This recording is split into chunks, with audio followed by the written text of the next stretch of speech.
இயேசு கிறிஸ்துக்குள் பிரியமானவர்களே, வாய்ஸ் ஆஃப் காட், தெய்வத்தின் குரலுரையை கேட்க நாம் கடந்து வந்து கொண்டிருக்கிறோம். அவருடைய குரலுரையை கேட்க கடந்து வந்திருக்கிற நம்மை பார்த்து அவருக்கு மிகுந்த மகிழ்ச்சி. ஒவ்வொரு நாளும் அவர் நம்மோடு கூட பேச விரும்பி செயல்படுகிற நேரங்கள் வாய்ஸ் ஆஃப் காட். இந்த நாளிலும் ஆண்டவர் தெய்வீக திருவிழித்தின் வழியாக நமக்கு தருகின்ற வார்த்தையை நாம் பார்க்கலாம்.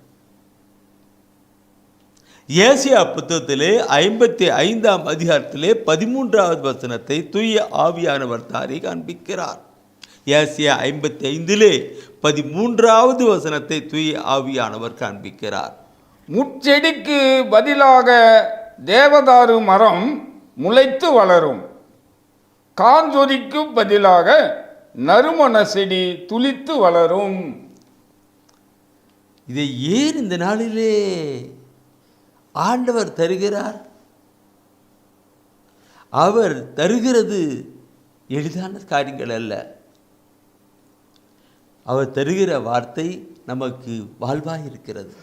நம்முடைய வாழ்க்கை இதோ ஒரு முட்செடி போல பல விதத்தில் நெருக்கப்பட்டு கவலைப்பட்டு கண்ணீரோடு கூட நாம் இருந்திருக்கலாம். முட்செடி போல நம்முடைய வாழ்க்கை இருந்திருக்கலாம். பல கடன் பிரச்சனை, தொழில பிரச்சனை, அது பிரச்சனை, எல்லா குடும்பத்திலே பல நிலை குத்தப்பட்டு முட்செடி போல வாழ்ந்திருக்கலாம். மாறிவிடும், முளைத்து வளரும்படியாக செய்வார். தேவதாரு மரம் வளருவது போல நம்முடைய வாழ்க்கை மாறும். அடுத்து சொல்லுகிற பொழுது காஞ்சேரி போல உடைய வாழ்க்கை இருந்தாலும் நறுமண செடி போல அது துளித்து வளரும் சொல்லுகிறார். துளித்து வளரும். அன்பானவர்களே, நம்மை பார்த்து நாம் உள்ளம் உடைந்து சோர்ந்து போயிருக்கலாம். உடைந்த உள்ளத்தோடு கூட நம் வேதனைப்பட்டு ஏன் இந்த வாழ்க்கை என்று இருக்கலாம்.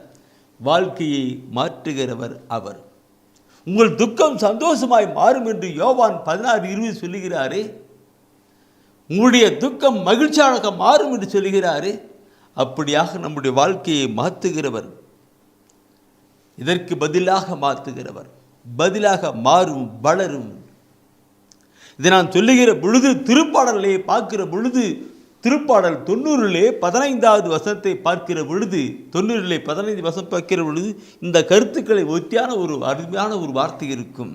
எங்களை நீர் ஒடுக்கிய நாள்களுக்கும் நாங்கள் தீங்குற்ற ஆண்டுகளுக்கும் ஈடாக எம்மை மகிழ செய்யும்.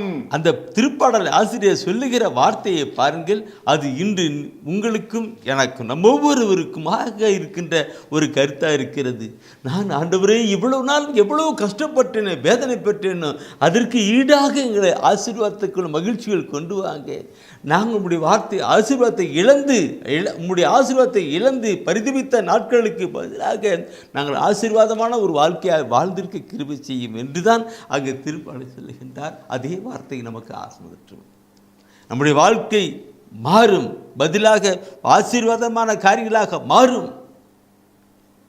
அயனில் சொல்லுகிறவர் அது செய்கிறவராய் இருக்கிறார். அந்த வார்த்தை, அவருடைய வார்த்தை வாழ்விராய் இருக்கும். ஜெபிப்போம். அன்பின் ஆண்டவரே, இப்பொழுது நாங்கள் வாழ்ந்திருக்கிற வாழ்க்கை ஒரு பலவிதமான நெருக்கத்திலும் பிரச்சனையிலும் போராட்டிலும் கவலையிலும் கண்ணீருமாக இருக்கிறது. இவற்றை நீர் மாற்றப் போகிறீர். ஒரு சந்தோஷம், சமாதானம், மகிழ்ச்சி உள்ள வாழ்க்கையாக மாற்றப் போகிறீர். நன்றி செலுத்துகிறோம். இது நீ சொன்னவரும் அதை செயல்படுத்தும் நீரல்லவா? உங்களுடைய வார்த்தையின் வாயிலிருந்து புறப்படுகிற வார்த்தை எங்களுக்கு வாழ்வாக மாறுவதற்காக நன்றி செலுத்துகிறோம். ஒப்புக்கொடுக்கிறோம். எங்கள் வாழ்வை ஆசீர்வாதமாக மாற்றும். இயேசு கிறிஸ்துவின் மூலம் பிதாவே, ஆமென்.